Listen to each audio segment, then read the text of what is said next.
আসসালামু আলাইকুম। আপনারা দেখছেন বাইকুনো জাতের আঙ্গুর। এই আঙ্গুরগুলো বাংলাদেশের মাটিতে সুমিষ্ট একটি ফল হিসাবে বর্তমানে পরিচিত।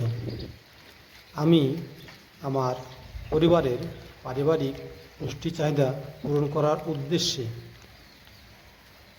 বিভিন্ন জায়গা থেকে কয়েকটি জাতের আঙ্গুর চারা সংগ্রহ করেছি।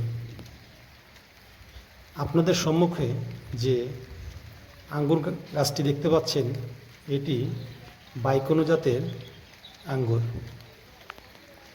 এই জাতটি বর্তমানে বাংলাদেশে বিভিন্ন অঞ্চলে বাংলাদেশের আবহাওয়াতে খুব ভালো ফল হচ্ছে। এটি সম্পূর্ণ রাসায়নিক মুক্ত। এখানে কৃত্রিম কোনো বিষ ব্যবহার করা হয় না। এটি সম্পূর্ণ দেশীয়ভাবে ফসল উৎপন্ন হচ্ছে। এই জাতটি সাধারণত বাংলাদেশের যে কোনো অঞ্চলে অল্প যত্নের মাধ্যমেই চাষ করা সম্ভব। আমি আমার বাসার ছাদের উপরে এই আঙ্গুর জাতটি চাষ করার চেষ্টা করেছি এবং আলহামদুলিল্লাহ এই জাতটা আমাকে ভালো ফল দিচ্ছে।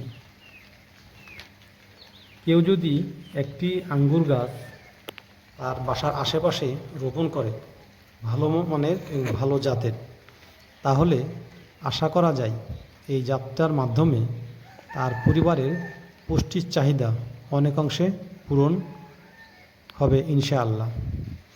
আপনাদের সম্মুখে যে আঙ্গুর চারাগুলো দেখতে পাচ্ছেন, এগুলো আমি 2025 সালের 21শে মার্চ তারিখে রোপণ করেছিলাম। আলহামদুলিল্লাহ এর মাঝে কিছু গাছ থেকে আমি ফল পেয়েছি। এই গাছগুলো দেখলে মন ভরে যায়। এখানে কিছু ফল এসেছে যেগুলো বৃষ্টির পানিতে নষ্ট হয়ে যাচ্ছে, তাই আমি পরীক্ষামূলকভাবে একটি থোকায় পলিব্যাগ দ্বারা আবৃত করে রেখেছি, যাতে বৃষ্টির পানিটা সহজে ফলের উপর পড়ে ফলটা নষ্ট কম হয় এবং পাখি খেতে না পারে। পাখিদের খাবারের চাহিদার জন্য কয়েকটি আঙ্গুর এর থোকা খোলা রেখেছি এবং পাখিরা সেখান থেকে অনেক আঙ্গুর খাচ্ছে। শুধুমাত্র একটি থোকা আমি পলিথিন দ্বারা আবৃত করে রেখেছি, যাতে বৃষ্টির পানি ছাড়া এবং রৌদ্র ছাড়া কী অবস্থায় হয় এবং পরবর্তীতে এই আঙ্গুরগুলা ভবিষ্যতে আমরা বৃহৎ পরিসরে যখন করব, তখন কী অবস্থাটা তৈরি হয়, তার জন্য পরীক্ষামূলকভাবে একটি থোকা আমি পলিথিন দ্বারা আবৃত করেছি।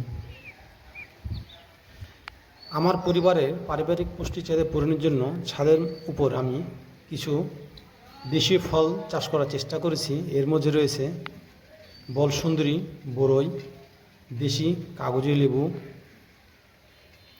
হাইব্রিড বেদানা।